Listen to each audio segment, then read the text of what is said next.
Okay. So hello Astrid and welcome to my little chit chat. Hi Deepa. Happy to be here with you. the paintings Of in your course. gallery. Yeah. What a power pack 4 weekends it has been, hasn't it? It's much more than we expected. Yes, and what can I say except... So many people, right? Oh, yes. It's amazing. Absolutely. We had over, I would say, in all, around 250 to 300 people over the last 4 weekends. I know. Yeah, I have to really thank you, Astrid, and it's my deep honor to have your show at the gallery, and particularly because it's the launch of this gallery, and you know how it's so close to my heart, and I love your paintings, and this is a retrospective, so it's like a whole bunch of things that worked out, and I'm so glad that you know, this was my first show with you, Astrid. And I say retrospective, but I think your journey goes much earlier, and the works that we've shown here and in this exhibit is, you know, starts from 2008. That one, I think we cannot focus it, Yes. but yeah, 2008 to the present. And in that context, I'd like to dive a little backwards into your life very briefly because we have kind of limited time. But I once saw an interview that you and you spoke about how you sailed the Queen Mary as a child, you know, and came to Santa Monica and became one of the prominent, beloved residents of Santa Monica. I'd like you to talk very briefly about it and let the viewers also know what how that part of your life went. And also, Astrid, I'd like to add one more question to this. At what part of your childhood did you realize that you sort of tended or tipped towards the artistic style?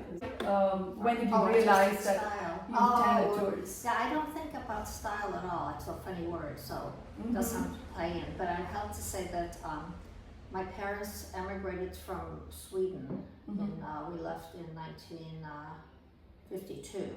And they were refugees there from Latvia, but they had a successful architectural practice. Okay. So we came, Queen Mary, Greyhound bus, but you have to be sponsored, and we were sponsored by an architect who lived in Venice, California. And it was winter when my father got sponsors, and it was cold everywhere else, so we came straight here. And my work was I was always doing drawings and things. Even when I was a kid, I always had the back of blueprints to draw on. So there's just access to materials.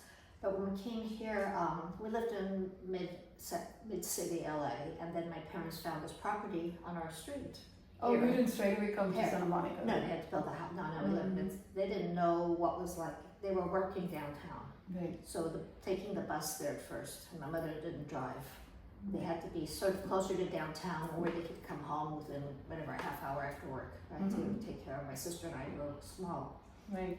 And so what happened was they built this house in Santa Monica in 1959. And just, you know, they could do it cheaply then. They knew how to build design cheaply. But then in 1976, they had built themselves another home, and they were going back and forth here in San Diego. And so my husband and I were able to rent the house from them. Okay. And that's where I was working in a little apartment in Westwood. I take over the living room as my studio, but I had my drawing table in the bedroom. So the whole place was my studio. And I was doing, right before we moved, I was doing line drawings. Just lines that looked like part of the light and space movement. The lines were removing the light from the paper, so they're very atmospheric, parallel lines. Right. We use the tools of architecture for that. The pressure made the line darker or lighter. So I had these continuous lines coming through. And then when we moved to the house, I realized, oh, you know what I mean? It's like this view is something very special. You can look out from the windows and see all of Los Angeles looking east. So just looking at the trees. East of Los Angeles. All east side, yeah. Okay. You can see north, east, and a little bit south. 360 west. From the top of the hill is 360. So we're looking up there, doing it just a little above the street, seeing so much in the trees as we're changing color. I just started shifting. I started doing these little studies, drawing studies of just ideas from looking out the window. Just for years, I was just making these little studies, and still making different drawings based on the studies suddenly, you know, that I didn't know what transition I would make. So nature came in there, you know, even though the line drawings had dealt with nature in the sense of light and space, they still had a geometric element, and now this was natural forms, and that just influenced how I saw the world and how I used that as language to express what I was feeling, you know, what was going on in the world, all of that, you know, through the nature imagery. And so nature actually gave you the, you know, that it made you realize that you have that artistic aspect, not the style to your, you know, how you began your career. So yeah, just like you said, you started off with line and then you transitioned to you know, drawings, to paintings. So line, as they say, is the most important element in any art, and more than the you know, expressive nature that line has, it also gives a crucial structure to any art. So yeah, so in that sense, I have to say that although you've meandered far wide in your work trajectory in terms of landscape and mostly landscape, I see a line, an element of line or geometric element in your work. Even today, even the work that is right behind us, and almost all paintings have that aspect, either a little you know, insect of a rectangular or a square box, or you throw in a bird, or you throw in a tree, or a, you know, any form of a geometric element in yours. So what is all that about? How did that happen? Oh, besides having a bit of a math brain. I think my brain is like, I started UCLA as a math major. So I always loved geometry. I thought you were an this English love of major. line. Yeah, then I became an English major. Okay. I didn't like abstract math, I liked geometry. Oh, so you... I liked, you know, geometric shapes and see. forms, but no, when it gets theoretical, no, it's way out of my league. So I became an English major. That was the hardest thing for me, you know, when I really went to learn critical, you know, thinking and all that. I was a big reader. Okay. So I thought it would be easy. It's actually, you know, very demanding when you're not a natural writer. Right. So being more visual person. Okay, so that's how the geometry came into your at some point in our conversation, Astrid, you mentioned that in whatever you know, style that you're working on at that point in time reflects on the state of mind that you are in at that point in time, or the stage of life that you are at. Yeah, it's very, it's a, you know, it's a mental. Sure. It's a mental construct, right? All nature, all imagery, so it's coming out of what a person's, because I'm very concerned with emotions, so what the emotion is. I'd love it if I could be a poet, but I try to get, you know, that level of emotion that poetry has to get that in the visual form, you know, if it's abstract or, you know, with imagery, like here with the birds and flowers, it's, you know, it's, you know, I paint and repaint until I get something that feels like it's what I'm feeling at the moment, the closest I can get to that feeling. And then I hope, you know, that will last. Okay. Yeah, in the same context, I think around 2014, if I'm not mistaken, I saw a distinct shift in your style, particularly in terms of the color palettes that you used. You know, it moved from rather muted colors to vibrant, bright, you know, reds and oranges, particularly in the also in the Leaf Without Flower series, we see a lot of vibrant colors. Yeah. So what was the state of mind? I mean, was it going through something that... I'm trying to, do you remember what imagery I was doing then, or all the same imagery, just more muted?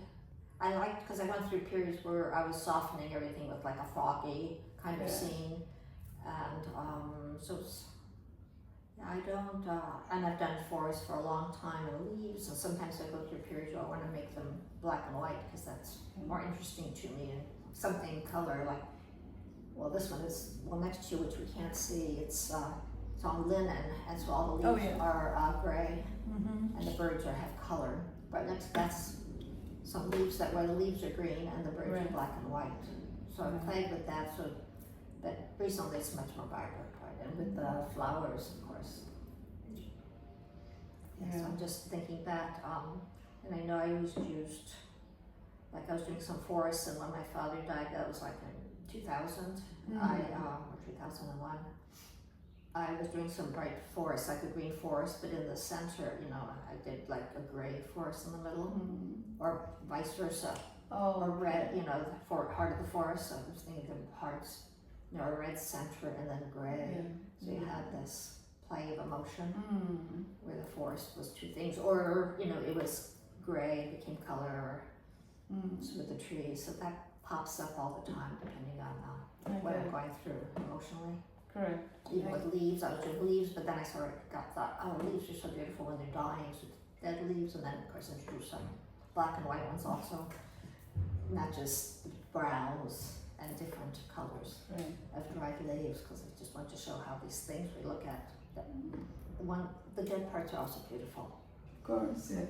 So, thank you. Yeah. So we're jumping rather quickly, going to 20s now. In terms of the style, that's one of my favorite styles, by the way. That it's abstraction of a landscape in a very, very impressionistic sort of hazy, moisty, fog, windows, trees, summer trees. You know what I'm talking about. But yeah, it was a complete shift from rather realistic to, I would say, a little more impressionistic in style. But that's certainly not something that you will see in Southern California from your window. I do. No, I take pictures every time it's foggy in the morning. Oh, really? In the evening, and how the light comes through, and the street light coming through, or I'm always photographing anytime we have that really thick fog. And I was going to say, this piece, that's behind you. This was a scene looking out my studio window of the Echium, but it was a foggy morning, so I was taking a lot of photographs of how the fog looked, and so I pixelated here. There's the geometry coming in, but it was like the background here. You know, it's not. I wanted to not paint realistically, of course. I don't want to have the mountains that you can see in the whole canyon of trees. That's interesting. I was using different, trying to get the light. It helped me get the light, where the light looks through the fog. Even though you look at it, that's not something you think about. That's not a dominant idea in painting. So it is Southern California, you promised. I get good fog near the ocean. Okay. I get very good fog. You'd have whole Junes where the whole June every morning is just socked in fog. So no, I like that, because it also lets me get rid of that whole, when I do the landscapes before, you end up having a horizon line. Right. Doing horizons, so the fog lets you forget that no horizon line, just you can be all very atmospheric and just not have that receding space. Just a way to deal with the front stuff. Okay. Yeah. Thank you. I mean, I was thanks for clarifying that. I was always wondering where that image came from. But Astrid, this is something that I wanted to ask you. I've never asked you this, but all your paintings are positive and joyous, and it brings happiness to people. It's nature. You're a nature artist, and everything you depict is all things bright and beautiful. At the cost of sounding a bit cynical, I'm going to ask you this. Is this an idyllic or idealist world that you would like to see from which is in your head, or what about the negative? For example, the current world that we live in. There is a lot of negativity, but you choose to. Is that a metaphysical? Because I know you've also done a research on astronomy, and you have this idyllic. Is this the way you like to look at the world, or what is the philosophy behind it? I think all artists paint what makes them happy and makes them what they have to paint. And so some people like to paint cross skulls and cross bones, and but I want to do things that bring out the perhaps the romantic, idealized sides of life, but I don't think they're maudlin in any way or too sappy. So I work on them. That's just, I want to have to feel good, and I want to enjoy looking at them. I want them to be very positive. I do want to do work that makes people feel positive. Within them, I might have black and white birds. I did a big painting of gray birds, and it was 8 by 6 foot painting, and I called it Lost Songs. I did that during, the war in Iraq, and because all the soldiers coming in, so there was a way to deal with it. But I made the painting. Yeah. The painting started off with a red background, so you had these birds on this fiery background, and I couldn't live with that. It was so, so I painted that out with a soft green, misty background with the, black and white birds, and that's how I dealt with it. It still had to not be such a negative emotion. Which is a great it's thing. It's more the thought of something doesn't necessarily have to be expressed in a way that is chilling or makes you experience a trauma again. So I would try to turn the trauma into more perhaps philosophical, spiritual. I come out of that whole Northern European romantic tradition that you'll see in Scandinavian art, but it often has a dark side, but it's not going to be dark in a probably a bad way. So the thoughts might have a dark side, but they're going to be expressed in a way that gives you joy to look at them. That's what I hope. I'm not clear about it in terms of how to express that, but I'm not happy if it doesn't capture the feeling that I wish to have, what I'm attracted to in some image. Something that attracts me to an image, like this leaf. That's the line part of the leaf in the epium, and so that was what I was exploring, and then the painting grew out of emphasizing that and talking about the birds that come and visit. It's just lovely. A little bit of journey there. Positive. The journey's always dark, and we don't know what's going on, so we meditate and we. You once did a series called Upside Down World, but that did not have a negative connotation. Oh, totally. I did that one during a certain presidency. So it was, it was like, for me, very positive, seeing the reflection in the water, but our world felt upside down. I was turning that upside down thing into something that was more positive to look at. It's My thoughts were possible, totally about that everything was topsy-turvy, everything was wrong, and as it is still at this moment. Everything's wrong in the world, so not in the world, not everything. I'm just saying politics are still upside down. Yeah. If the worst people are in charge of solving problems, who knows? But sometimes good things can come from bits of that. I hope we look for the good. Cecily's looking for the positive, perhaps. Yeah, hope for the best. So on that philosophical note, Astrid, we'll sign off here. Okay. Thank you very, very much. I mean, it's really sad to bring this exhibit down, but I think let's plan something bigger and better down the line. I'm sure we'll have a chance to work together again. But it's been a pleasure so far. It's been a pleasure. It's really been fun to see this body of work, the leaves and flowers, paintings. Yes. All in one room, having this nice conversation.